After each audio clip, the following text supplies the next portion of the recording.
Encuentros digitales de Europa Press. En esta nueva edición de los Encuentros Digitales de Europa Press te ofrecemos un encuentro informativo científico celebrado en la biblioteca del edificio histórico de la Universidad de Oviedo bajo el título Robótica y Salud, la ciencia del presente. El evento divulgativo comenzará con una ponencia inicial de la doctora en física y profesora de la Universidad de Oviedo, Lourdes Marcano, que dará paso a una mesa de debate con la doctora en biomedicina y oncología por la Universidad de Oviedo, divulgadora y miembro del Instituto Universitario de Oncología de Asturias, Alba Morán, el consejero de Ciencia, Empresas, Formación y Empleo del Gobierno de Asturias, Borja Sánchez, y la directora de la Fundación Caja Rural de Asturias, Eva Pando. Esta cita ha sido inaugurada por el delegado de Europa Press en Asturias, Pedro Martín, a quien podemos escuchar a continuación. Doy la bienvenida a todos, muchísimas gracias a todos los que nos están siguiendo también por la página web de Europa Press, en este evento de robótica y salud. Yo lo que quiero es que salgáis todos de aquí pensando en un futuro mejor, no en la enfermedad en sí, porque se va a hablar de enfermedades porque vamos a hablar de la curación de las enfermedades. Pero, por ejemplo, en una invitación que mandé a una persona me contestó y me dice: me gusta mucho, está muy bien, pero no suelo ir a charlas y menos de salud.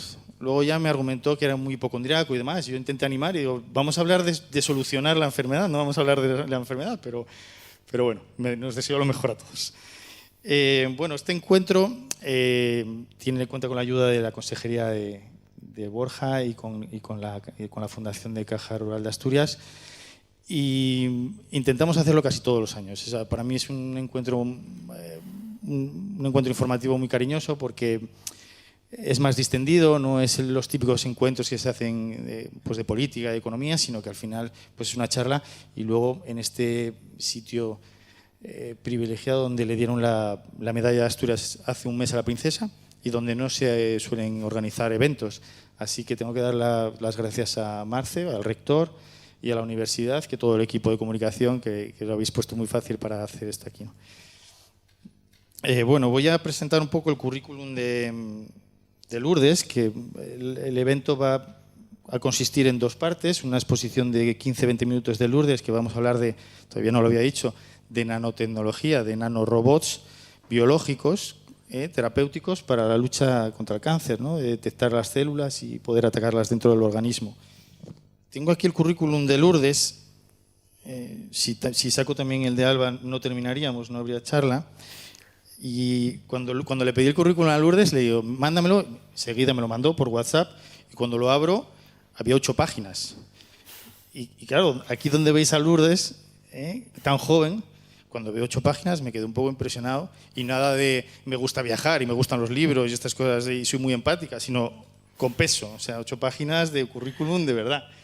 Y luego pensé y dije, si dentro de 25 años volvemos a organizar este evento, me lo tienes que mandar por WeTransfer o tal, o sea, un documento pesado, porque no. Entonces, he hecho un resumen, perdóname, porque es tan extenso que he hecho un resumen muy escueto.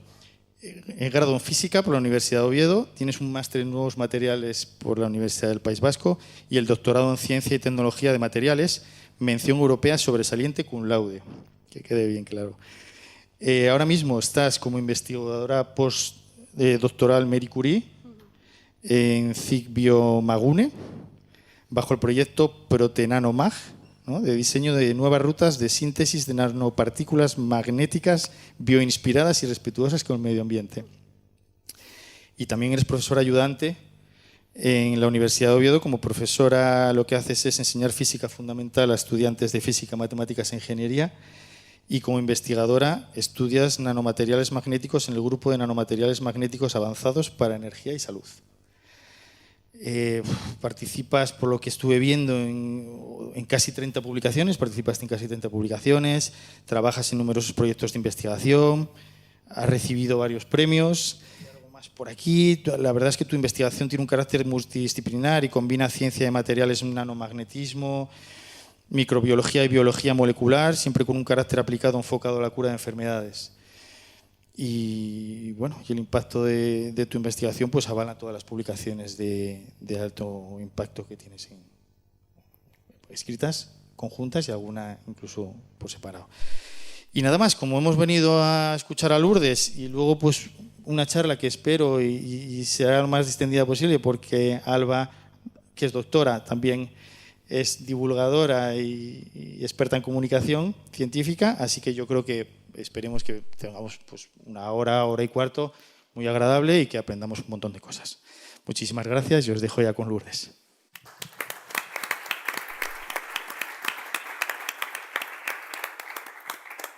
Hola, buenos días a todos.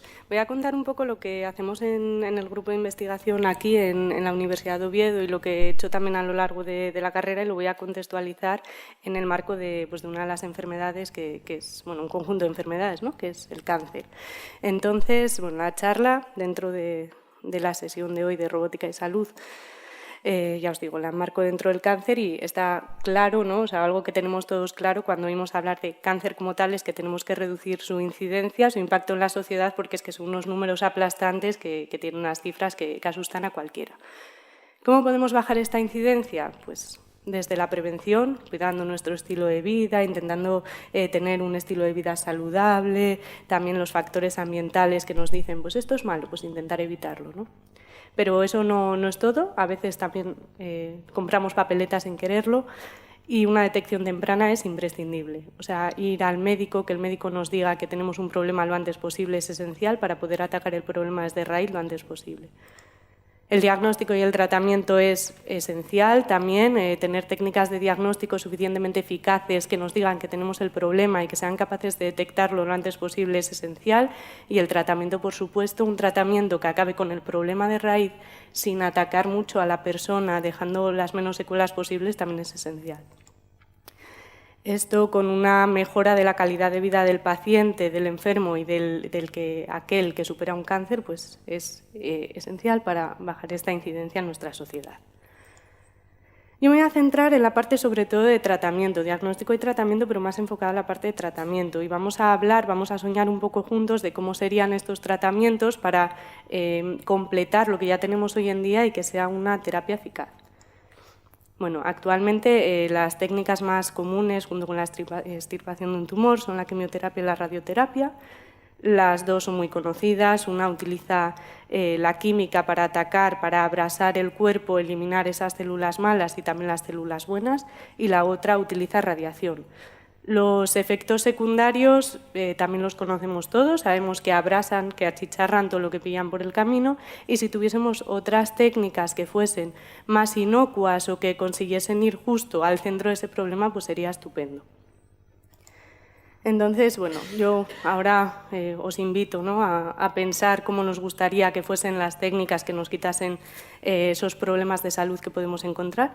Y he puesto aquí a este señorito que tiene, pues trae una célula cancerígena con cara de mala, se le ha puesto en la zona de la cadera y vamos a pensar que este hombre va al médico. El médico le detecta que tiene un problema, que tiene pues algo que está creciendo anormalmente en una parte de su cuerpo y pinta bastante mal la cosa, pero el médico le dice, no te preocupes, que vamos a acabar con este problema, yo voy a meterme dentro de tu cuerpo como que fuese un pequeño cirujano, voy a entrar por tu boca, me voy a hacer súper chiquitito y voy a empezar a ir por todo tu cuerpo. Voy a llegar a esta célula mala, a ese tejido que está creciendo y que no pinta bien, voy a llegar hasta ahí, lo voy a arreglar, voy a sacar mi maletín de cirujano, vamos a hacer todo lo que pueda, cuando esté todo curado, todo arreglado, yo voy a salir del cuerpo y tú no te vas a enterar ni de que ha pasado nada, ni vas a sufrir ningún daño, ni nada, ¿no? Eso sería estupendo. Bueno, esta idea no es mía. Esta idea ya viene de Paul Ehrlich, de hace más de un siglo, en el que hablaba de dar pequeños fármacos que fuesen capaces de llegar a esa célula mala, administrárselo solo a ella sin afectar a nadie más, que ésta los cogiese, se destruyese y el resto ni se enterase. Y la historia que os he contado del nanocirujano realmente la cuenta Feynman en los años 50 en esa famosa charla que un día se encontró con un amigo que tenía un problema y le dijo que sería estupendo, ¿no? Y aquí se introduce el concepto de nanorobot. Bueno, en ciencia ficción, pues muy habitual, ¿no? El otro día yo estuve viendo con mi hijo Érase una vez la vida, a él le encantaba las células, cómo los glóbulos blancos comían tal. Pues la idea es un poco la misma, tener un pequeño nanorobot que va por nuestro cuerpo y nos quita todos esos problemas y además ya si lo animas pues parece mucho más divertido. También me gusta mucho la película de Fantastic Voyage, que tiene unos efectos especiales de los años 50. Vuelve a ser un poquito el mismo planteamiento, ¿no? Un grupo de científicos, su jefe sufre un accidente, daño cerebral irreparable, y ellos se meten en un submarino súper chiquitito por el cuerpo del profesor, luchan con el torrente sanguíneo y demás hasta que consiguen llegar al cerebro, y cuando todo parece que va fatal, lo solucionan y todo acaba bien, ¿no? Pues vamos a intentar hacer nanorobots, y para eso tenemos que saber cómo tienen que ser los nanorobots que nosotros tenemos que diseñar. Yo no puedo, hoy por hoy, coger un submarino y hacerlo pequeño y meterme dentro del cuerpo de alguien. Entonces, vamos a pensar cómo tiene que ser y vamos a intentar hacer algo parecido en el laboratorio. ¿Qué tiene que tener? Bueno, la capacidad de moverse por mi cuerpo, ¿no? Entonces, tiene que tener autopropulsión. Tiene que tener mecanismos de senseo, vamos a decir, de sensar, de saber dónde está, un sensor que le diga, estás en la cabeza, te tienes que ir a la pierna, y algo que permita actuar. Una vez que esté en la pierna, donde yo tengo el problema, pues que libere un fármaco, o que rompa las células malas, o que haga algo con lo que tiene que hacer para destruir, ¿no?, el problema. ¿Y qué tamaño tiene que tener? Bueno, aquí os he puesto una escala, ¿no?, está en metros. Partimos de una pelota de tenis, más pequeñito un punto pues no sé, un calibri 11, un Arial 11, un punto, una célula cancerígena, ya veis dónde está, una bacteria, un virus, anticuerpo, glucosa, agua, ¿vale? Los dispositivos nanométricos están en esta escala, entre 10 y 100 nanómetros. Podemos trabajar hasta aquí. Si nuestro enemigo es una célula cancerosa, tenemos que tener un tamaño comparable para podernos enfrentar a ella, ¿no?, para poderla atacar. Entonces nos tenemos que ir a esa escala.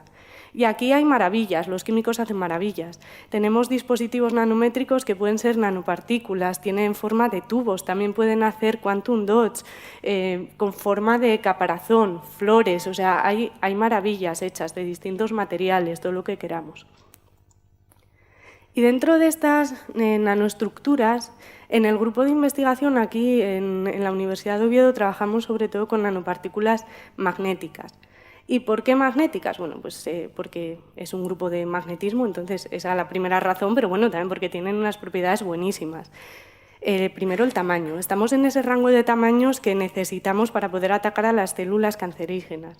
Pero es que además, al ser magnéticas, es como que tuviésemos un pequeño imán. Podemos hacer cosas con ellas. Si ponemos otro imán, las podemos atraer donde nosotros queramos, entonces las podemos llevar a esas zonas a las que las queremos llevar. Pero es que además, si conseguimos agitarlas, moverlas, ¿no? Aplicamos un campo magnético alterno, estas se van a calentar y ese calentamiento va a hacer que células susceptibles al calor, como son esas células cancerosas, lleguen a la muerte celular natural, las vamos a conseguir matar, mientras que las células sanas no se van a enterar. Este calentamiento lo podemos hacer también con luz láser, fototermia, o no sé, también se están utilizando mucho como agentes de contraste en imagen de resonancia magnética. Entonces, las nanopartículas magnéticas en este sentido ofrecen muchísima variedad de materiales, que podemos coger magnetitas, que es lo más habitual en estas aplicaciones, y meterles distintos elementos para darle distintas propiedades y hacer terapia y diagnóstico con ellas. Se llevan probando desde hace años distintos tipos de nanopartículas, se puede ver en la bibliografía. Se han probado en células, en macrófagos, por ejemplo, o en células cancerígenas y se ha probado su efectividad. Y, de hecho, las nanopartículas magnéticas se utilizan en terapias como la hipertermia magnética desde el 2011, o sea, ya aprobado en humanos desde el 2011 como terapia conjunta a la quimioterapia o radioterapia. Hay otras técnicas, otras terapias también alternativas que no se basan en las nanopartículas magnéticas, por supuesto. Están las entidades biológicas, también presentan un sinfín de posibilidades. Hay terapias bacterianas para el tratamiento contra el cáncer. Aquí os dejo algunas de las bacterias que se utilizan y que están ya en estadio clínico, o sea, que se están utilizando.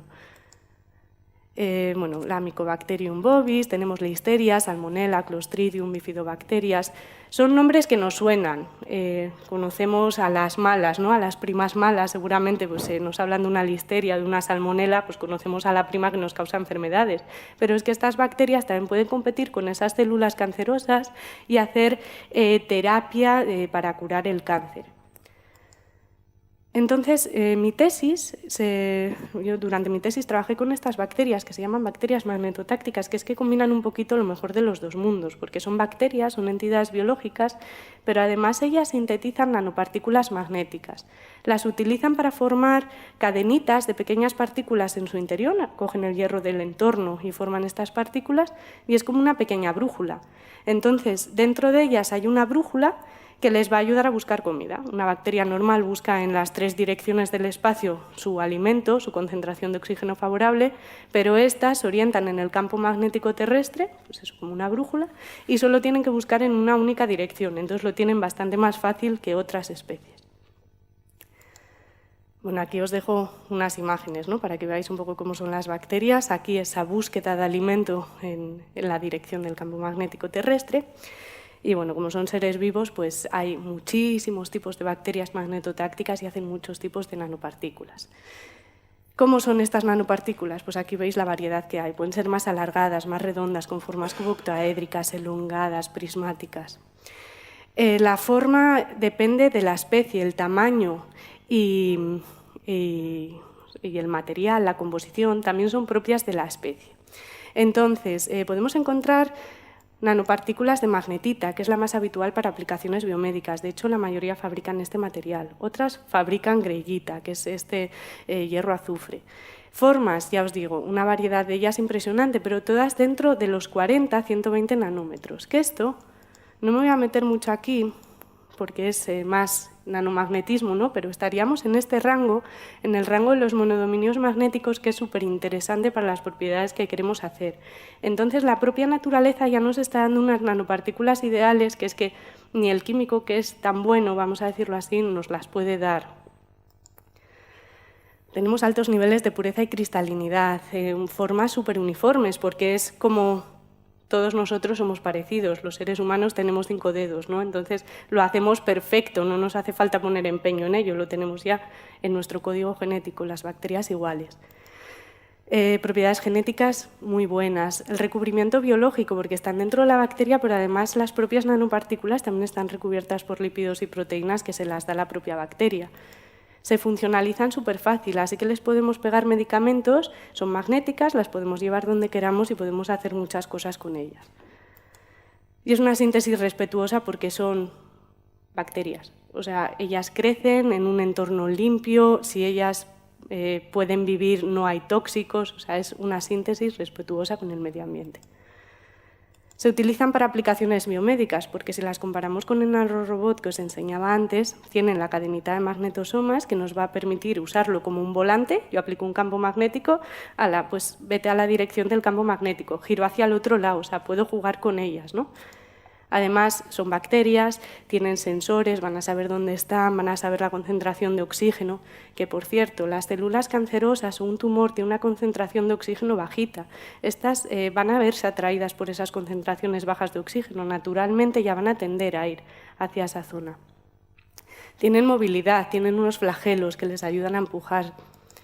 Y además, ya os digo, son fáciles de funcionalizar, les podemos pegar unos fármacos, le cargamos con la droga que queremos llevar a la célula cancerosa y se la damos y ella se la llevará. Entonces, yo he trabajado sobre todo con esta especie durante mi tesis. En el grupo donde hice la tesis, en la Universidad del País Vasco, trabajan con más variedad de especies, pero esta sí que es verdad que es de muy fácil cultivo, la podemos tener en el laboratorio y además es fácil de caracterizar, y es la Magnetospirillum griffithswaldense. Bueno, aquí tenéis un poquito sus características. Son bacterias chiquititas, máximo 5 micras, 3,5 de media. La longitud de la cadena, esa es la cadenita de partículas, aquí la veis, lleva 1 micra más o menos. Los magnetosomas son 45 nanómetros, esos monodominios magnéticos que os digo que nos interesa tener, y tenemos unas 20 partículas por bacteria.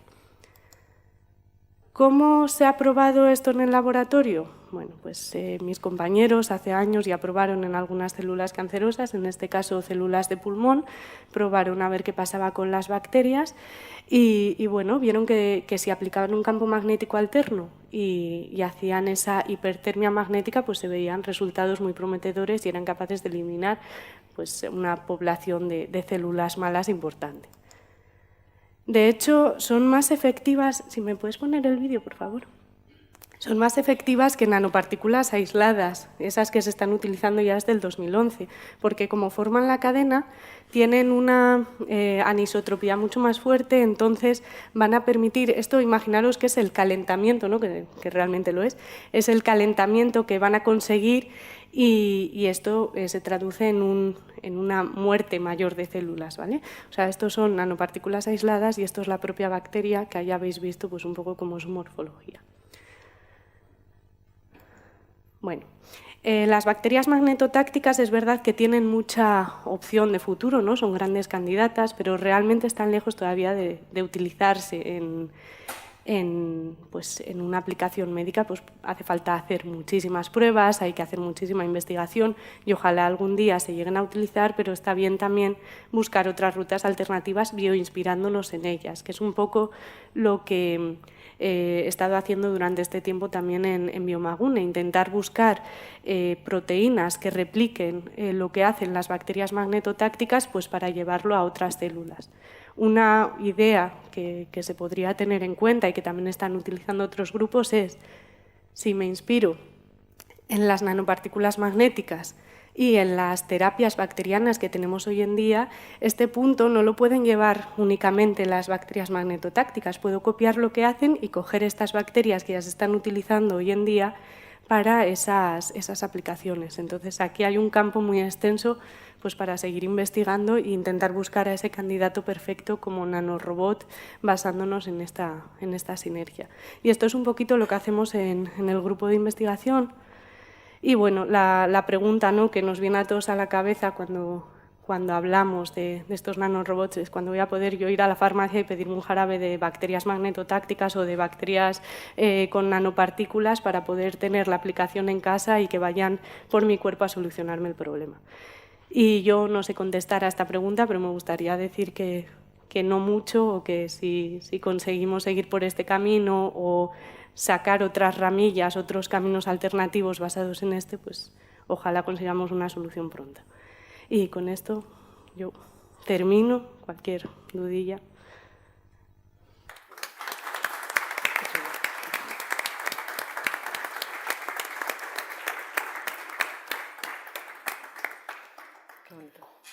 Bueno, muchísimas gracias, Lourdes. La verdad que siempre es un placer escucharte. Yo ya te había escuchado antes alguna vez. Y yo, que vengo del ámbito de la investigación translacional en oncología, claro, a mí me surgen un montón de preguntas. Vamos a tratar que las preguntas sean muy sencillas para que todos entendamos bien a qué te refieres en concreto y qué potencial tiene de tratamiento. Yo creo que es importante, y esto lo creo más como divulgadora que como investigadora, porque en investigación no te encuentras tanto con esto, trasladar a las personas la distancia que hay entre esta investigación maravillosa que haces y que también creo que tenemos que valorar, porque algo que quizás no se sabe o no se conoce es lo difícil que es como científico tener un currículum tan excepcional como el de ella siendo tan joven. O sea, Lourdes se vuelve a Asturias con una beca Leonardo, que si no la conocéis es una beca especialmente competitiva de una fundación concreta que permite financiar ideas de investigación especialmente innovadoras, transgresoras, ideas que tienen mucho riesgo y que quizás es muy difícil aplicar, pero que socialmente creemos que merece la pena probar porque pueden tener un impacto en la vida de las personas. Ese tipo de proyectos como el de ella, que son tremendamente ambiciosos a nivel intelectual casi o teórico, también tienen una necesidad de inversión a lo largo del tiempo muy largo, porque hay 1000 planteamientos que a mí se me ocurren, desde qué pasa con el sistema inmunológico, y si no consigo tener una bacteria que perviva suficiente tiempo dentro del cuerpo del paciente sin que su sistema inmune la destruya, ya asumiendo que lo contrario no va a suceder, que no vamos a provocar una sepsis porque nunca vamos a utilizar una bacteria con la que exista ese riesgo. ¿Cómo es la traslación desde una placa de cultivo en la que probamos bien los materiales, bien las nanopartículas que sintetizas o bien las bacterias que las sintetizan, desde que las células están en una placa como si fueran un huevo frito, hasta que pasamos a un animal? Probablemente en primer lugar utilicemos un ratón, y probablemente sea un ratón como los que yo he utilizado en el laboratorio, un ratón que vive casi en esterilidad, como si dijésemos en un quirófano, que tiene un sistema inmune que no es igual de competente que el de un ser vivo que se enfrenta al contexto real, como puede ser una persona. ¿Cómo luego de esa preclínica pasamos a un ensayo clínico? Y aquí nos planteamos muchísimas casuísticas diferentes. Tenemos el hecho de, bueno, ojalá esto ayude a mejorar la quimio. ¿Qué quimio? Hay más de 50 tipos de tratamientos diferentes y a todos los llamamos quimioterapia y hacen cosas distintas en nuestro cuerpo.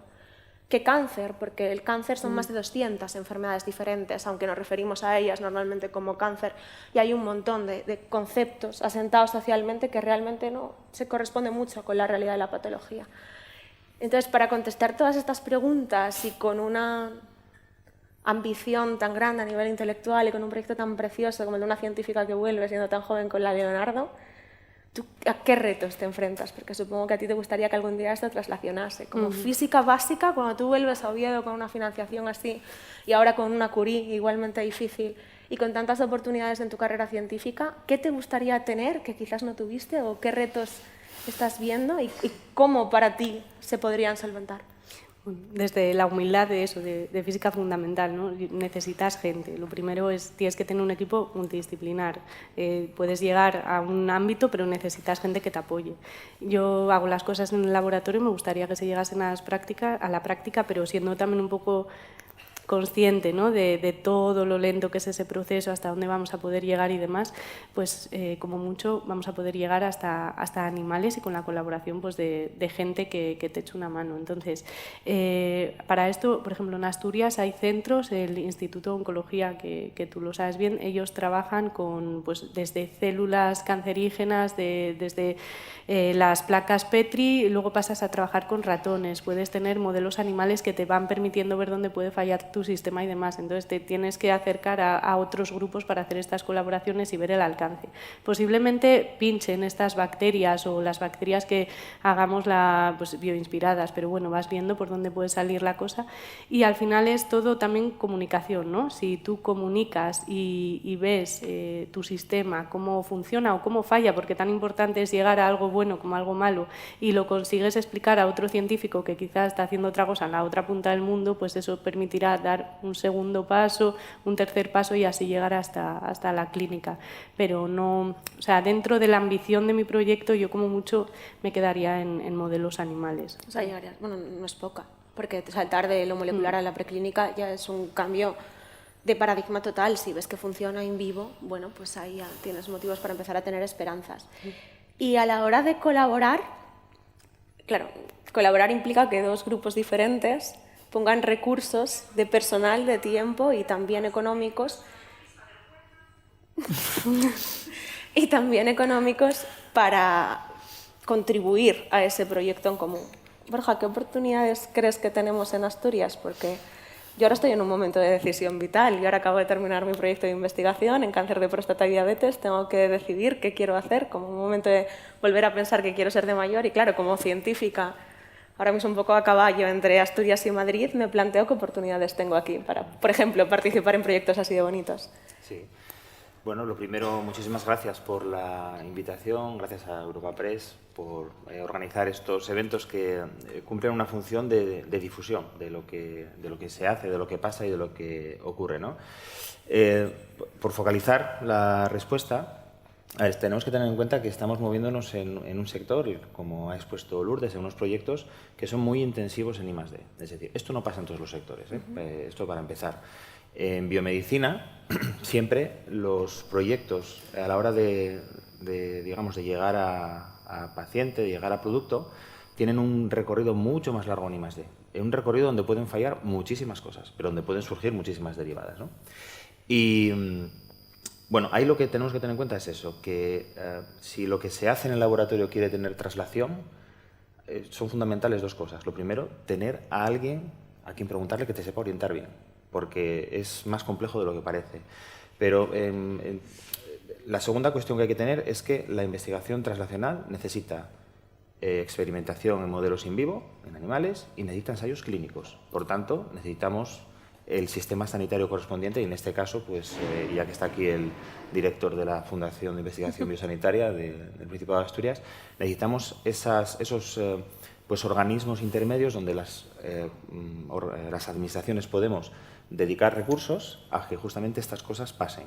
A partir de ahí, digamos que esto es la vía directa, ¿no? A partir de ahí también hace falta la implicación de los inversores privados. Es decir, al final estamos hablando de llevar productos que tienen que ser rentables, porque si no son rentables nunca van a ver la luz. Esto tenemos miles de ejemplos. Y en este caso también pues es muy importante que todas estas estructuras pues admitan, ¿no?, esta participación de fondos de inversión, de fondos de crecimiento, de pequeños inversores, de industrias, etcétera. Y nuevamente lo que necesitamos las administraciones son estructuras administrativas donde eso pase, donde eso se pueda realizar, ¿no? Pues, por ejemplo, la fundación, la FINVA es una fundación privada, pero es público-privada. Ahí nos sentamos las empresas de diferente índole. La presidenta es pues Eva Pando, justamente. Y nos sentamos también las consejerías, pues se sienta personal de la universidad, se sienta pues, diferentes personas, ¿no?, con diferentes perfiles. Entonces, ¿eso qué te facilita? Que cuando tú tienes un ecosistema donde cada vez hay más proyectos translacionales, también permite a los grupos tener esta masa crítica pues, para lograr una Marie Curie, para poder optar a las convocatorias que nosotros desde el Plano Regional de Atracción y Retención del Talento, ese programa Margarita Salas, pues también empezaremos a convocar próximamente, a las convocatorias de la Agencia Estatal de Investigación, a nuestras convocatorias de grupines que también permiten incorporar personal, a esos 16 centros ya casi de I+D, 14 centros, perdón, de I+D privados de grandes empresas que también requieren incorporación de científicos y que también se interesan por proyectos como el que nos ha presentado Lourdes. Es decir, las posibilidades son, yo he de decir que hace 24 años, cuando yo me gradué de biología, no eran estas posibilidades. Entonces, dicho lo cual, lo importante yo creo es, sobre todo, pues conocer cuáles son las posibilidades y tener gente que oriente a la hora de hacer traslación y que oriente a la hora pues, de saber dónde se están necesitando pues, esas incorporaciones, pues, en tu caso de investigadores postdoctorales que nos hacen falta en Asturias, nos hace falta seguir incorporando talento postdoctoral, sobre todo. Es muy interesante cuando hacéis estancias fuera. Yo solo puedo decir en primera persona. ¿Por qué? Porque vienes con tu experiencia, pero vienes con tu red también, ¿no? Claro. Entonces, bueno, yo creo que eso... He tratado de resumir algo que es mucho más complejo, ¿eh? Pero bueno, más o menos complicado. A vista de dron yo creo que... Sí. Lo pregunto porque a veces... Y, bueno, yo creo que esto es interesante darlo a conocer también, ¿no? Lourdes decide volver y conozco un montón de investigadores que se vuelven con un cajal después de haber estado 5 años haciendo 2 postdoc en 2 países diferentes, a usos horarios de distancia, trabajando muchas veces todos los días para tener proyectos impresionantes que te permiten tener una Curie también, por ejemplo, ¿por qué no? Una Leonardo o una Starting DRC, que son todos proyectos de financiación que ponen en Asturias pues cientos de miles o a veces 1 millón de euros, puede suceder. Y esos investigadores se vuelven, y muchas veces no se sabe, con un contrato temporal de 3 o 4 años que no llega a los 2.000 euros de sueldo neto. De hecho, hay veces que está en los 1.500. Y en ese periodo, si encima es investigador, es mujer, coincide la maternidad. Y entonces eso implica muchas veces que si tú paras de trabajar un año, de publicar un año, el paso siguiente de esa escalada ya se te complica muchísimo. Entonces estás con el bebé de un lado y con el paper de otro. O con el estudiante de doctorado en el teléfono, que te está echando un cable mientras estás en el proceso de investigación. Y esa es la realidad a la que vuelven. Seguimos teniendo muchísimas iniciativas. Yo creo que en los últimos años se ha notado un montón un cambio de interés en que haya de verdad una traslación y que haya una colaboración público-privada. Yo creo que tenemos un cambio de paradigma, ya no solo desde que tú estudiaste, sino desde que yo empecé la carrera, y yo lo veo, la cantidad de contratos que hay disponibles, y también se agradecen los plazos en los que salen esos contratos, que es muy importante, porque los plazos en los que tienes que pedir la financiación son determinantes para que puedas pedirla. Entonces, que eso esté bien ordenado, que es un esfuerzo administrativo muy grande, es algo de valorar. Pero la realidad a la que volvemos los investigadores o a la que volvemos los científicos es una realidad paupérrima. Ganaríamos más en cualquier otro puesto de trabajo. Y sobre todo si lo comparamos con los salarios de industria, la investigación en el sector público económicamente es una mala decisión financiera a nivel personal. Si la tomas por vocación o por interés intelectual o por convicción personal de que esto funciona. Entonces, yo no sé exactamente qué creéis vosotros, que a nivel administrativo o a nivel de financiación, que tiene que tener un proyecto. ¿Qué podemos hacer nosotros como investigadores para que lo que hacemos sea lo suficientemente interesable o rentable para los intereses que todos tenemos y tenemos que tener.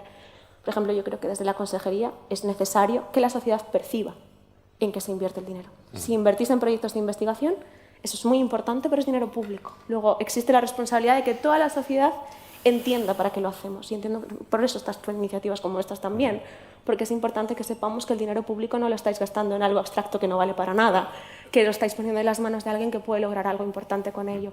O para una fundación privada, entiendo que al final el objetivo es contribuir a la sociedad. Existen unos beneficios, en este caso en una entidad financiera, pero que luego repercuten en la sociedad como una contribución.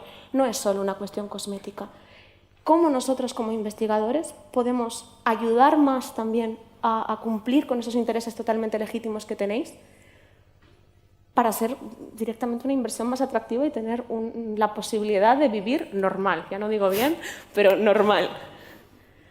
¿Qué podemos hacer nosotros? Bueno, pues también agradecer que a una fundación de una entidad financiera como es la Fundación Caja Rural de Asturias nos permitáis estar en este maravilloso evento, en este encuentro, que además cumple con esa divulgación científica tan importante por muchas de las cosas que tú comentas, ¿no, Alba?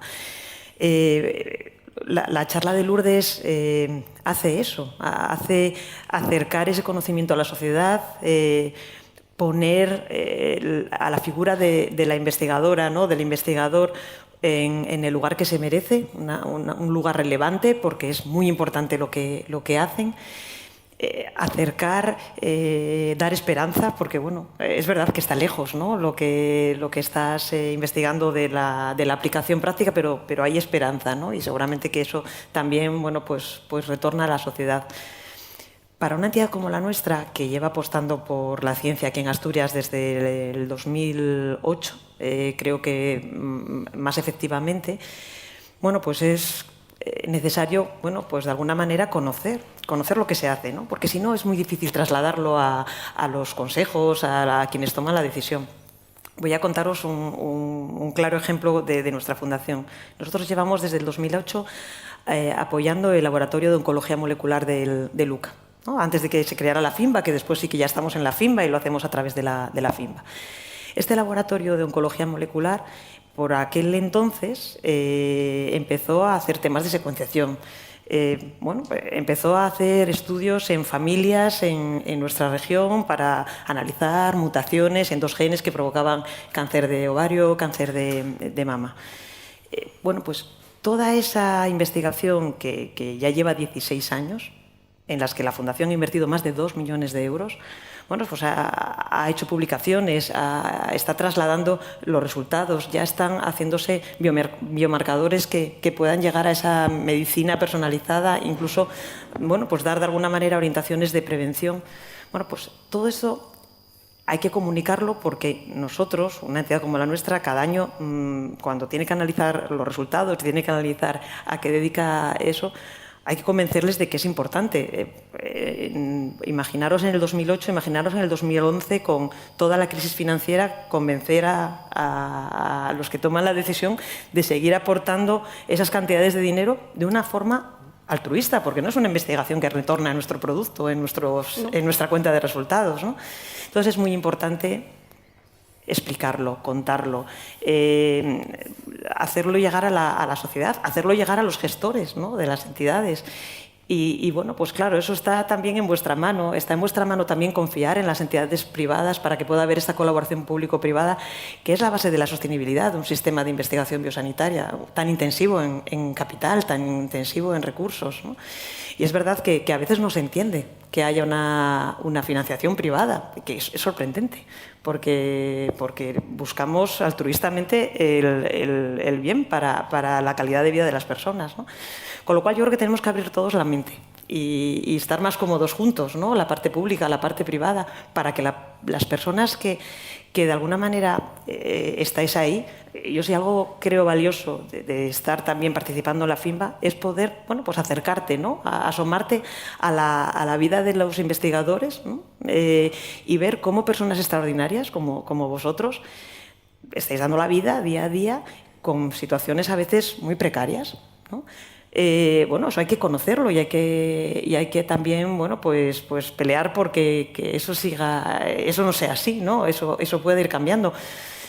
Pero bueno, no hay que de alguna manera, pues eso, despreciar que de alguna manera la parte privada pueda aportar, pues facilitar que una investigadora, como en el caso nuestro, que a través de la colaboración con el grupo también de nutrición, de diabetes y de obesidad del ISPA, pues haya venido una investigadora predoctoral, pues que esté aquí, ¿no? O que podamos de alguna manera ayudar a hacer la tesis. Bueno, son pequeñas cosas. Es verdad que no vamos a solucionar todo el problema, pero si cada entidad asturiana pudiera aportar su granito de arena y verlo, yo creo que haríamos cambios que, como también tú bien dices, yo creo que en estos últimos años se han visto muchos cambios. Sí, sí se han visto cambios. Yo creo que el postdoc todavía sigue siendo una región un poco hostil, pero en predoc desde luego ha habido un cambio fundamental en regulación y en respeto a la regulación también por parte de las entidades en las que trabajamos. La Universidad de Oviedo, por ejemplo, ahí ha hecho un cambio trascendental en el hecho de que a los predoctorales, a los investigadores que inician su carrera, se les respeten las condiciones laborales.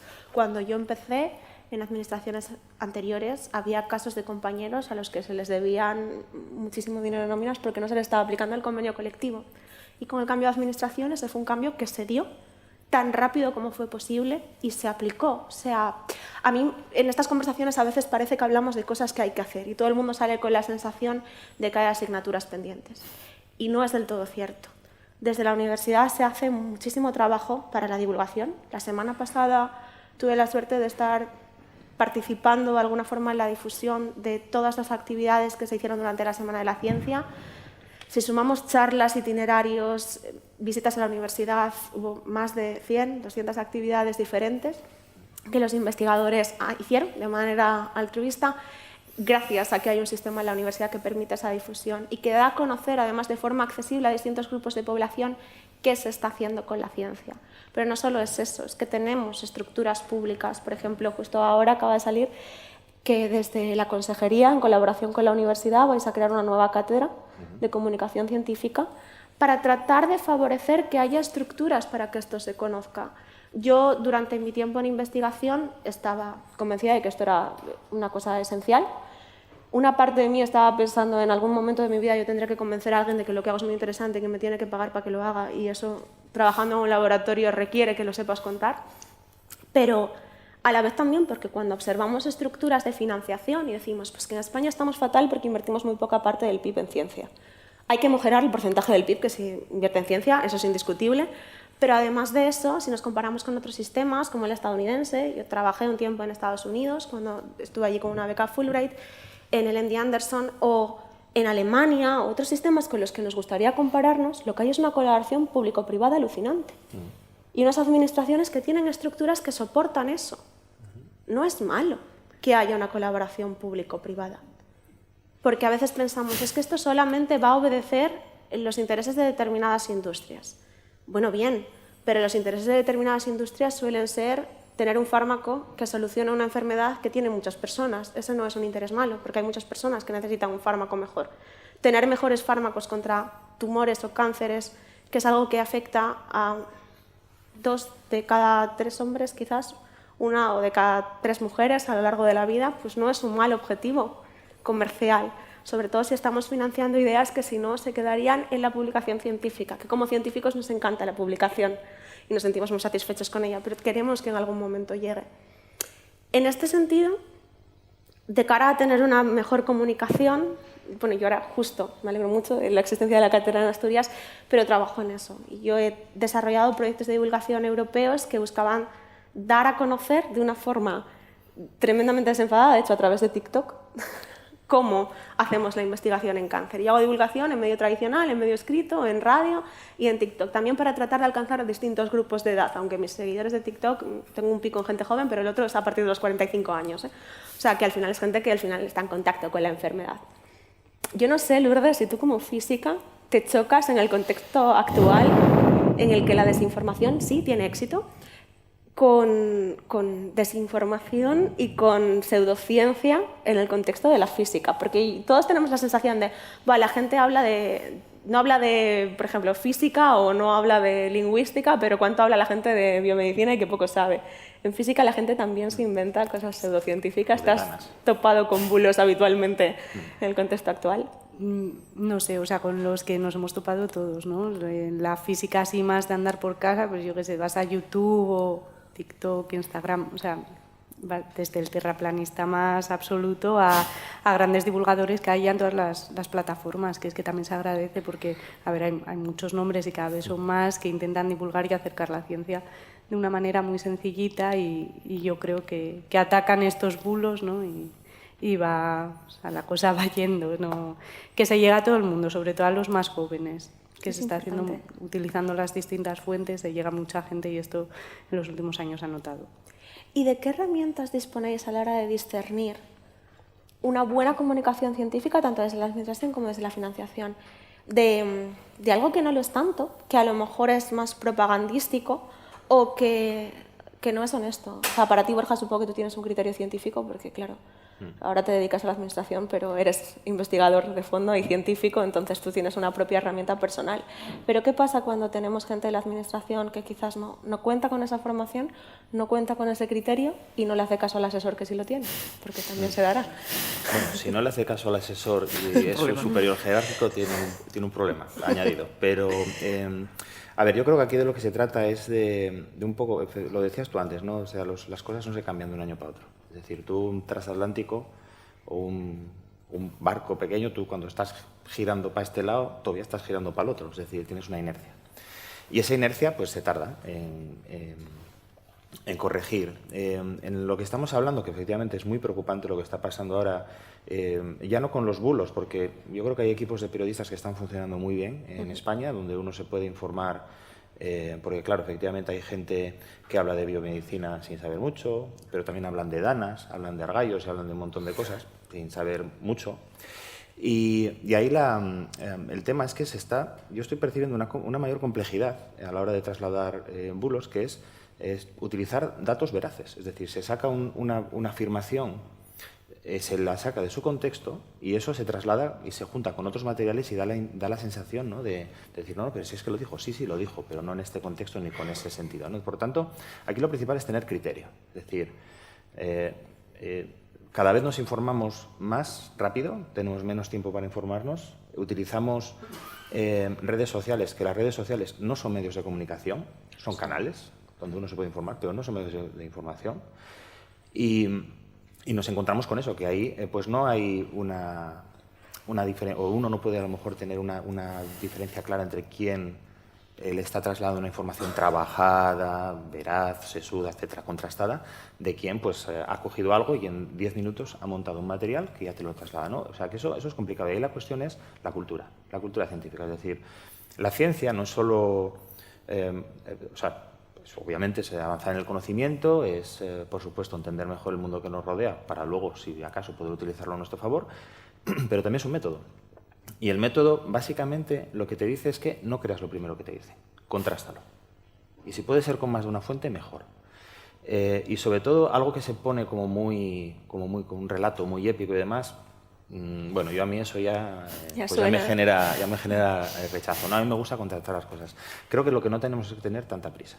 Es decir, no tenemos que tener tanta prisa en salir con una opinión. Hay que trabajar en ciertas cuestiones. ¿Por qué? Porque luego una decisión mal tomada ya te va a dirigir. Va a ser muy difícil corregir esa inercia. Y aquí, pues iniciativas como la que tenemos hoy, iniciativas, lo que comentabas, la Cátedra de Cultura Científica, la Unidad de Cultura Científica e Innovación, es decir, poder trasladar a la sociedad herramientas para que sean críticos, para que no sigan, ¿no?, la primera información que les cuentan. Yo creo que no sé, al día de hoy pues, sabemos que no hay tiburones en los ríos, ¿no? Creo. Pero alguien se lo puede creer. Sí. O sabemos que no hemos convivido con los dinosaurios como especie, pero hay gente que dice que sí. Por tanto, y luego ya, si entramos en los terraplanistas, ya ahí abrimos un... Pero bueno, estas opiniones existen, hay que combatirlas con datos, hay que combatirlas, no las menospreciemos. O sea, no las menospreciemos, combatámoslas, pero tampoco sin decir, es que usted es un terraplanista. No. Vamos a explicar, ¿no?, pues, con datos, porque sabemos que la Tierra no es plana, porque hay suficientes datos. Y eso lo que se consigue es año tras año, con variedad de iniciativas, con personal, además, no solo periodístico, sino también investigador que se implique en temas de comunicación y luego, sobre todo, no sé cómo lo vamos a hacer, pero tenemos que ser más rápidos que la propagación de bulos, porque es que os digo, en 10 minutos alguien tiene ya montado un material totalmente llamado a la confusión. Yo hay algo que se está viendo últimamente en proyectos y yo creo que es muy importante que se tenga en cuenta de cara a las financiaciones, y es que haya un objetivo específico de difusión y que la difusión a lo mejor incluya una lucha contra la desinformación.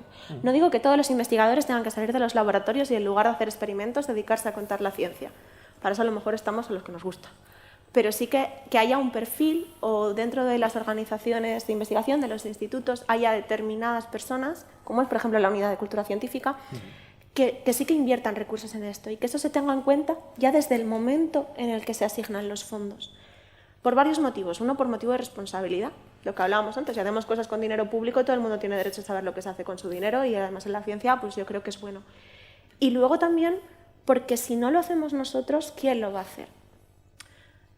Yo hice mi investigación mayoritariamente financiada por la Asociación Española contra el Cáncer. Eso implicaba que, como parte de mis funciones, estaba el entrar en contacto con pacientes para contar cosas sobre la enfermedad. Y lo he seguido haciendo ininterrumpidamente hasta ahora. Y claro, cada semana a mí me escriben pacientes con dudas que surgen de una falta de cultura científica. Y es un problema. Yo entiendo que ahora es difícil retener la atención de una persona durante 45 minutos, como estamos aquí, para tener espacio, tener una conversación larga. Pero hay cosas que no se pueden desmentir en 30 segundos. Porque inventar una mentira que sea creíble y fácil de entender es fácil, es un cuento, y que lo crees así. Y además, si le meto un par de movimientos y de ficción, enseguida te cautivo. Pero escuchar a alguien desmontando y explicándote por qué eso es mentira requiere que muchas veces aprendas sobre algo que no conocías antes y que estés un poco concentrado. Y eso es muy difícil actualmente, pero yo creo que tenemos que hacer el esfuerzo, y hacer el esfuerzo de hacerlo también atractivo. ¿Por qué no? Puede ser atractiva la ciencia. Creo que es interesante poner ejemplos en ese sentido, además porque tú trabajas en el objetivo de tratar el cáncer. La idea de que el cáncer es un bicho contra el que hay que luchar es muy contraproducente. Primero, porque es mentira. Y segundo, porque entonces las personas entenderán que se puede luchar contra ello con un antibiótico y que será muy fácil distinguir la célula enferma de la que no lo es. Y que si es tan fácil, porque es un bicho que tengo dentro, entonces ¿por qué me dan la quimio, que también afecta a mis células sanas? Y la gente tiene mucha sensación de frustración con esto. Me dan la quimio porque las farmacéuticas quieren vender quimioterapia. Eso no es verdad. Es que el cáncer no es un bicho, es una parte de ti mismo que funciona mal. Eres tú en una parte concreta que no estás funcionando. Y es muy difícil, de hecho, para tu sistema inmune, que rechazaría un órgano humano que no es tuyo, distinguir una parte de ti mismo que no funciona bien. Porque lo hace reconociendo moléculas, casi por un sistema que se parece al tacto. Yo toco esto y digo, ¿será el brazo de un sillón? ¿Y cómo sé que es el brazo de un sillón y que no es una maleta de cuero si tengo los ojos cerrados? El sistema inmune funciona de forma un poco parecida. Reconoce moléculas de manera tridimensional porque encajan y no es capaz de distinguir las células tumorales cuando aparece un tumor que ya ha avanzado. ¿Cómo vamos nosotros a hacer eso con fármacos? Pues lo hacemos y desarrollamos estrategias para que vayan específicamente ahí, pero es complicado. Esa idea errónea en la divulgación lleva a que la gente sienta muchas frustraciones. O, por ejemplo, para que Lourdes detecte en el laboratorio una bacteria, o la cantidad de estructuras metálicas que se están formando dentro de una bacteria no puede tener una. Bueno, si la fotografías en el microscopio sí, pero tienes que tener una cierta cantidad, una masa crítica de bacterias para poder trabajar con ellas. Con las células cancerosas pasa lo mismo. No puedes tener una célula cancerosa y detectarla en un TAC. Tienes que tener suficientes. Por eso a veces, si el tratamiento funciona, hay muy pocas células tumorales y no las vemos. Pero al cabo de un tiempo ya vuelve a haber suficientes como para que se vuelvan a detectar. No significa que el tratamiento no haya funcionado, que el médico no haya hecho su trabajo o que la lista de espera sea desesperante, que a veces también lo es. Significa que es imposible ver algo si hay demasiado poco de ese algo. Todo esto se tiene que conocer. Y yo creo que es buena idea que desde la financiación se nos esfuerce un poco, porque, y no sé qué opinas tú, que además habrás vivido la carrera en una perspectiva parecida a la mía. Cuando yo empecé a trabajar en el laboratorio, empecé muy jovencita, empecé con 19, había una dicotomía. Estaban los científicos que hacían ciencia y los científicos que la contaban, que eran un poco menos científicos, desde la perspectiva interna. Y atreverse a contarlo y a dedicarle un poco de tu tiempo a hablar de ello con la sociedad en general se veía como algo quizás un poco menos profesional, porque no estabas tan centrado en el laboratorio. Así era. Y era así. Era así, era, pues es que si eres un doer, eres un doer, si eres un talker, eres un talker, ¿no? Si eres alguien que habla de ello, no, es porque en realidad no tienes tanto fondo.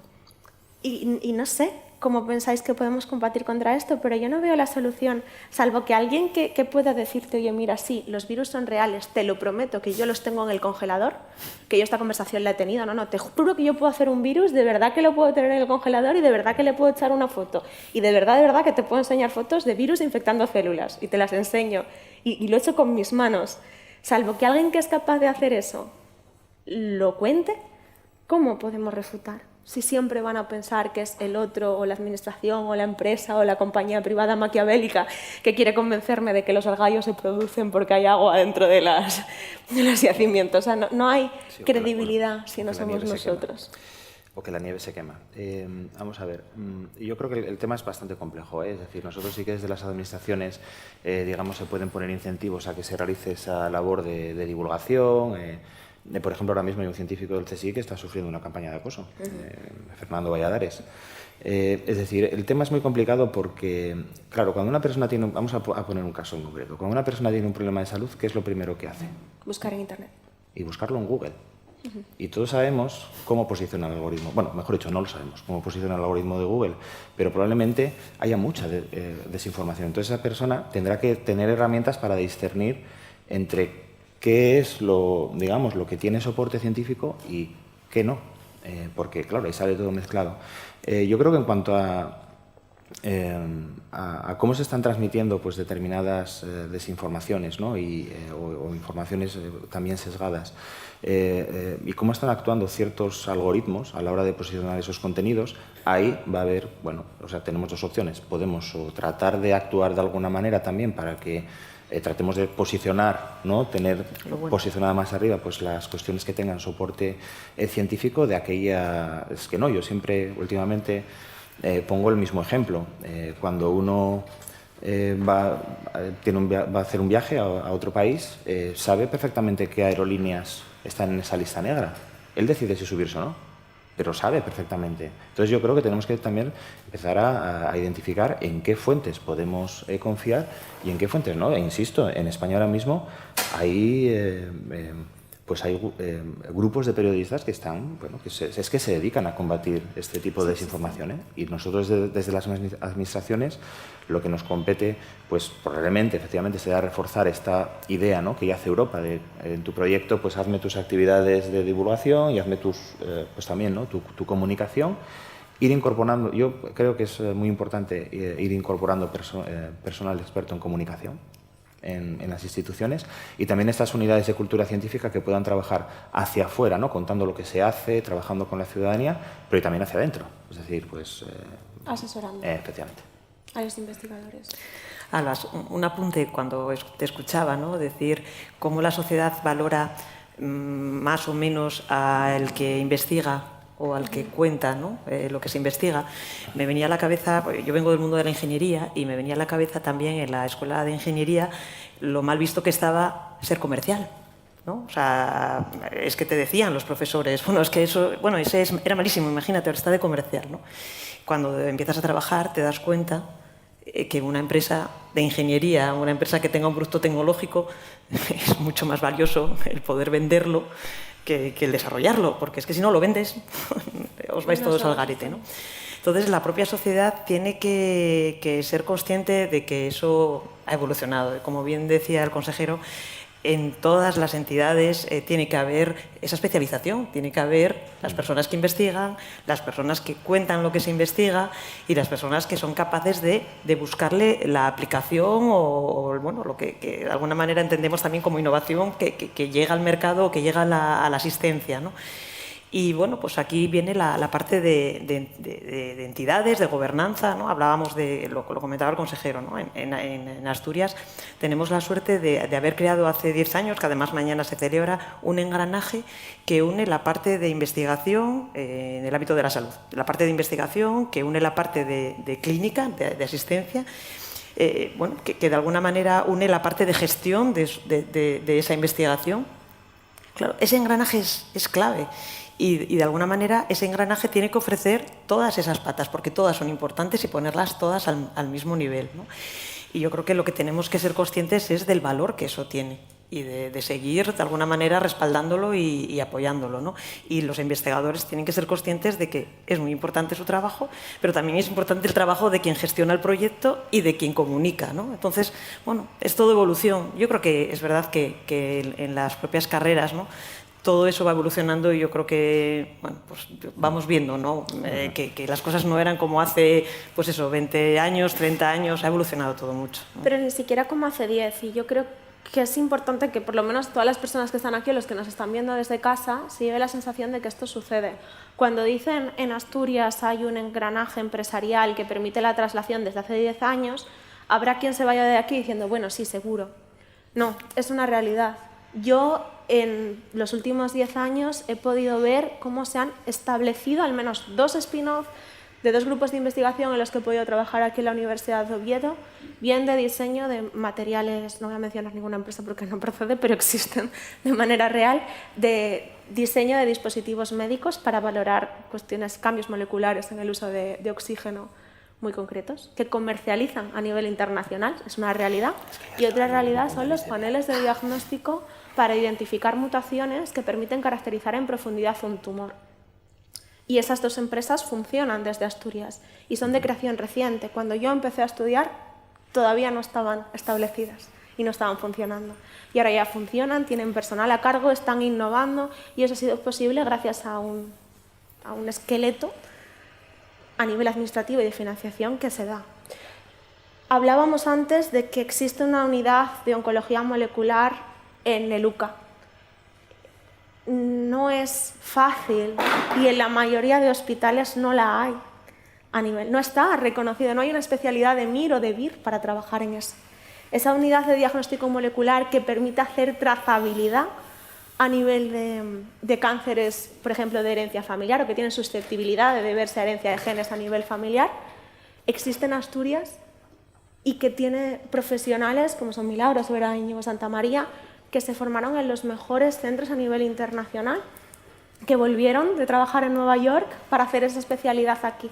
Y actualmente que permitieron, por ejemplo, que uno de mis amigos, cuyo padre se murió con síndrome de Lynch, que es una patología que provoca con una penetrancia altísima que se desarrolle cáncer colorectal que termina desembocando en la muerte, pues tanto él como su hermano pudiesen ver si portaban la mutación y pudiesen acceder a reproducción asistida si así lo desean, para que sus hijos ya no tengan esa patología. Eso es algo que en Asturias se puede hacer y se está haciendo. Hay tratamientos innovadores que yo estaba pensando todo el rato, joder, ¿no se podrán llevar para hacer oncotermia con anticuerpos digamos, los nuevos materiales de síntesis que se hacen? Eso. Supongo que se podrá. Hay nuevas formas de hacer tratamientos con inmunoterapia, tratamientos que cuando se hacen a nivel comercial valen millones de euros por paciente, o medio millón de euros por paciente, que se hacen in-house en el hospital aquí en Asturias. Las CAR-T-cell aquí se utilizan, son una forma de entrenar a nuestro sistema inmune para que pueda luchar contra el cáncer y eso es algo que en Asturias se da. Todos conocemos casos de pérdida de pacientes en oncología y eso es una realidad muy dura y que cuando te toca dices, bueno, ¿de qué me sirve que exista todo esto? Es que la pregunta es diferente. Cuando a mí me preguntan cuál es el peor cáncer, ¿cuál no querrías que te tocase? Yo siempre digo que el peor es el que te toca a ti o a alguien a quien quieres. Da igual donde sea, porque las estadísticas importan en esta conversación que estamos teniendo hoy aquí. Las estadísticas que nos dicen que en los últimos 40 años hemos duplicado la esperanza de vida media de los pacientes, la supervivencia 5 años, la tasa de curación se ha duplicado en los últimos 40 años. Y el objetivo, que es ambicioso, pues es llegar a un 70% de supervivencia de todos los tumores en 2030, que es ambicioso pero no es imposible. Además, menos con el soporte de sanidad y de innovación que tenemos aquí, o sea, en comparación incluso con otras comunidades autónomas, en Asturias tenemos un buen sistema y un buen hospital. Cuando vemos los datos lo vemos. Pero esa es una pregunta para tener cuando reflexionamos, como hacemos hoy aquí. Individualmente, el caso de cada paciente no importa. ¿Qué importa que hablemos de un linfoma, por ejemplo, un tipo Hodgkin que tiene una tasa de supervivencia de por encima del 95%, cuando estás hablando con la madre de un niño a quien no le ha funcionado el tratamiento de primera línea y necesita un trasplante de médula? Ella está en el 5% que no va bien. Da igual la estadística.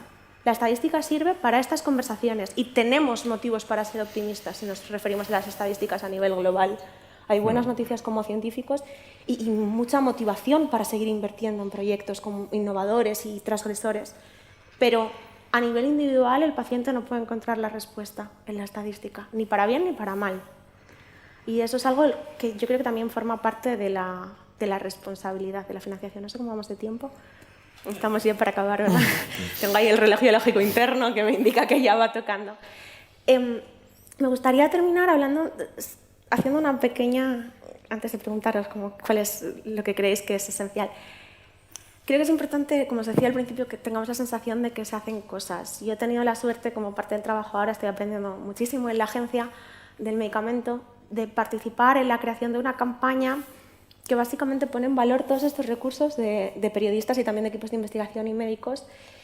Podéis encontrarlo, se llama Salud con Evidencia, y es una web pública en la que podéis encontrar recursos de información fiable para desmentir bulos, para informaros sobre distintas patologías, incluyendo sobre cáncer, además de algunos criterios para distinguir lo que es pseudociencia y lo que no lo es. Pues esencialmente, por ejemplo, si te dicen que es una conspiración que nadie quiere que sepas, es pseudociencia. Si te dicen que se basa en un pensamiento mágico del tipo que sea, normalmente es pseudociencia, porque la ciencia no funciona así. Da varios criterios, pero también hay un montón de recursos a webs, a lugares que se crean con conocimiento científico y también a trabajos de equipos de periodistas que se dedican a informar con criterio. Y hay medios públicos, independientes, españoles, extranjeros. Procuramos que haya diversidad también para que cada cual escoja las que más le gusten. Y, a veces las administraciones no son la cosa más viral del universo y la gente las toma con sospecha. Y creo que es bueno que seamos agnósticos en ese sentido y que seamos críticos. Yo creo que es muy, muy importante que la gente se cuestione todo. A mí no me da miedo cuando la gente me cuestiona, ni me gusta responder a algo diciendo, bueno, pues es que yo llevo tantos años trabajando en esto, ¿cómo me vas a refutar tú a mí? No, creo que es bueno que me cuestionen y que me pregunten. Pero es bueno que nos cuestionemos y nos preguntemos todo. O sea, por favor, a mí y al charlatán, a los dos. Y entonces, si todos nos cuestionamos todo, a lo mejor llega un momento en que tirando del hilo, la verdad, que es más compleja, llega a la luz y, no sé, proyectos como el tuyo, pues pueden encontrar un nicho en el que la gente lo valore, lo cuide, lo respete y lo potencie. Y lo potenciemos entre todos a través de la financiación y también de actividades como esta, que bueno, ponen un poco en valor socialmente porque nos importa. No sé si queréis compartir cuál es vuestro mensaje. Yo creo que sería importante. ¿Por qué creéis que esto importa y qué te gustaría que cambiase para seguir haciendo lo que haces, que es tan maravilloso? A nivel básico, creo que el hablar con la gente de a pie, educar no solo para discernir, a ver cuál es la información buena, la mala, sino para valorar un poco la ciencia, porque es como algo que está totalmente alejado de la sociedad. Acercarlo desde que los niños son niños, que vean lo que se hace en el laboratorio que tienen en la universidad que está enfrente de su casa, que vean que es algo que tiene sentido y que se hace por un porqué. Entonces creo que es importante promover un poco pues esa divulgación o el acercamiento del laboratorio a la calle. Y luego nada, pues intentar también fomentar trabajos e investigaciones multidisciplinares, intentando mezclar los grupos, porque dentro de Asturias hacen cosas muy interesantes en distintos ámbitos. Igual por no hablar con el que tienes en el edificio enfrente, no estás probando algo nuevo, una terapia que podría ser súper interesante. Entonces hablar, comunicar a la sociedad y comunicarnos entre nosotros. Bueno, pues además de esa divulgación y de esa comunicación interdisciplinar, por lo que a mí me toca, ¿no? Y por mi punto de vista, que obviamente pues, es muy distinto al vuestro, animar a que se siga invirtiendo en ciencia, tanto por la parte pública, por supuesto, pero también por la parte privada. Hay estudios que dicen que por cada euro que se invierte en investigación biosanitaria se genera 1,6 en valor añadido bruto, ¿no? Con lo cual creo que es una inversión muy rentable. Pero si es muy importante seguir haciendo investigación para generar ese conocimiento base, también es muy importante invertir en la forma en que ese conocimiento se traslada pues bien al mercado o bien a la parte asistencial, ¿no? La parte más de innovación, esa generación de esas spin-off, de esas empresas de base científico-tecnológica que de alguna manera pues, hacen llegar ese conocimiento al mercado en forma de producto o de servicio, pero que generan empleo de alta calidad, generan actividad económica al mayor nivel, ¿no? Yo creo que eso es muy importante también. Y bueno, yo por mi parte, como Cluenda, yo tendría como dos mensajes, ¿no? El primero, desde lo que se está haciendo en Asturias. En Asturias se le lleva 5 años cambiando el rumbo al transatlántico, ¿vale? Entonces creo que las cosas se están haciendo muy bien. Tenemos en ciernes una ley de ciencia regional que va a cambiar muchas cuestiones en Asturias y que va a facilitar otras en torno a la transferencia, en torno a la retención y atracción de talento, etcétera, etcétera, en torno también a reforzar la calendarización de convocatorias que ya tenemos. Bueno, podríamos hablar un día de cómo es el tema administrativo, que es apasionante, de decir. Entonces, creo que se están haciendo bien. Las cifras macroeconómicas así lo dicen, tanto la inversión extranjera que se está teniendo en Asturias, la creación de empresas, es decir, estamos en los puestos, en el top 3 de creación de empresas en España, muchas de ellas con componente tecnológico, el alto empleo tecnológico, el alto porcentaje que tenemos, y luego las cifras macro que todos conocemos, ¿no? Del mercado laboral. Yo creo que está evolucionando muy bien y, sobre todo, una de las cuestiones que es nuestro reto como comunidad autónoma, que es aumentar ese porcentaje de población activa. Bueno, yo creo que todo eso es un conjunto que se está pivotando sobre la ciencia y sobre la innovación, ¿no? Y en ese sentido tenemos que seguir insistiendo, ¿no? Y ahí pues las cuestiones como la divulgación, la difusión, pues no son menores, ¿vale? Porque son nuestra manera de comunicar lo que hacemos. Eso por un lado. Y luego con la sociedad, a la sociedad en general, por ejemplo, Lourdes mencionaba antes a Paul Ehrlich. Pues probablemente en la época de Paul Ehrlich la gente cultivaba las bacterias en láminas de patata, probablemente. Igual no, igual ya se habían evolucionado, pero hoy ya tenemos medios de cultivo muy sofisticados para crecer bacterias y bacterias que nunca hemos cultivado, y ahora las nanobacterias estas que se han identificado, ¿no? Es decir, la ciencia ha cambiado en nuestro mundo, pero radicalmente en los últimos 150 años. Hace 150 años pensábamos que la vida venía de la vida, es decir, de los minerales, ¿no? La generación espontánea. Eso ya no es así. 150 años han producido cambios pues muy importantes en nuestra vida, y la gente lo que tiene que saber es que vivimos en el mejor mundo que hemos conocido, que la humanidad ha conocido nunca. Y eso lo dicen los datos. Te vas a una web que se llama El Mundo en Datos, y ahí hay un montón de científicos que están haciendo series históricas para que veamos, pues por ejemplo, no nos vamos a ir a temas, ¿no? Que nos rodean, tecnológicos, el móvil, no vamos a ir, pero vamos a ir a cuestiones como la seguridad, es decir, la seguridad de los alimentos. ¿Cuándo hemos ingerido alimentos tan seguros como los que ingerimos hoy en día? Nunca en nuestra. De hecho, eso ya sabes que tiene una correlación con el resurgir de ciertas enfermedades autoinmunes, pero nosotros tenemos que ser conscientes de eso, de que el mundo en el que vivimos es el que mejor ha conocido la humanidad, que hay datos que lo soportan, y que justamente creo que nuestro deber, ¿no? Es dar esas herramientas pues, de todas las formas posibles, ¿no? Las administraciones desde las administraciones, las agencias desde las agencias, los grupos de investigación desde los grupos de investigación y el sector privado desde el sector privado, para que la gente sepa esto y que esto no pare, esto siga, ¿no? Porque yo creo que y en las perspectivas de futuro así lo parecen, justamente si somos capaces de dirigir ese cambio tecnológico ahora tan acelerado que se está viviendo en la tecnología, sobre todo en digitalización y transición energética, pero también en biotecnología, porque desde la aparición del CRISPR sobre todo se ha acelerado mucho ese cambio, que eso está en ciernes. Bueno, pues yo creo que si somos capaces de dirigir todo eso, pues nuestro nivel de bienestar pues va a seguir al menos como el que tenemos ahora, que, como digo, es el mejor que hemos tenido en nuestra historia.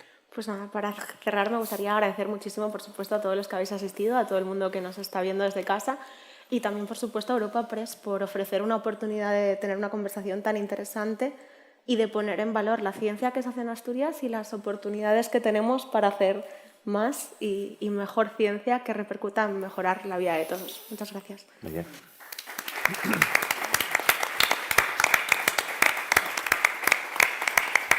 Bueno, pues muchísimas gracias a todos.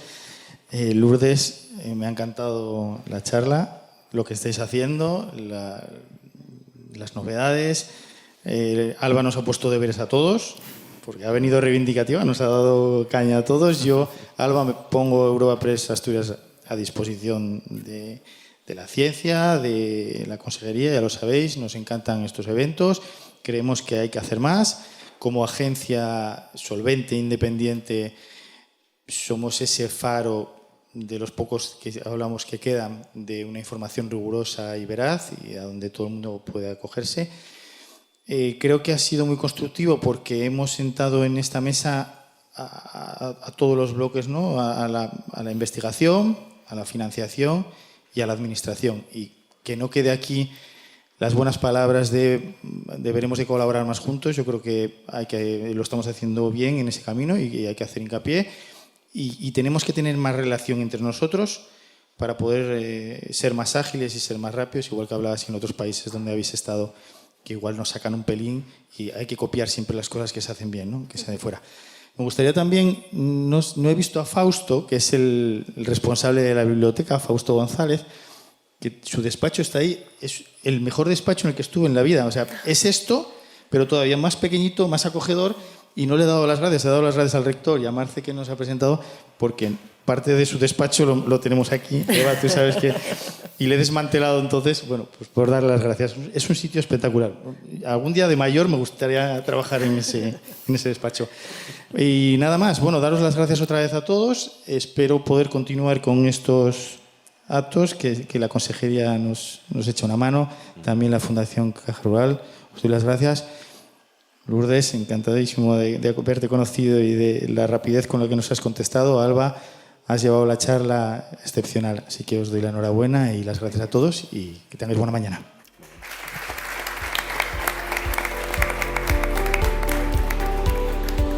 Despedimos esta edición de los encuentros digitales de Europa Press invitando a todos nuestros oyentes a descubrir el resto de episodios de este podcast, así como los del resto de programas de nuestra red a través de europapress.es/podcast. Recuerda que todos ellos están disponibles en las principales plataformas de podcasting.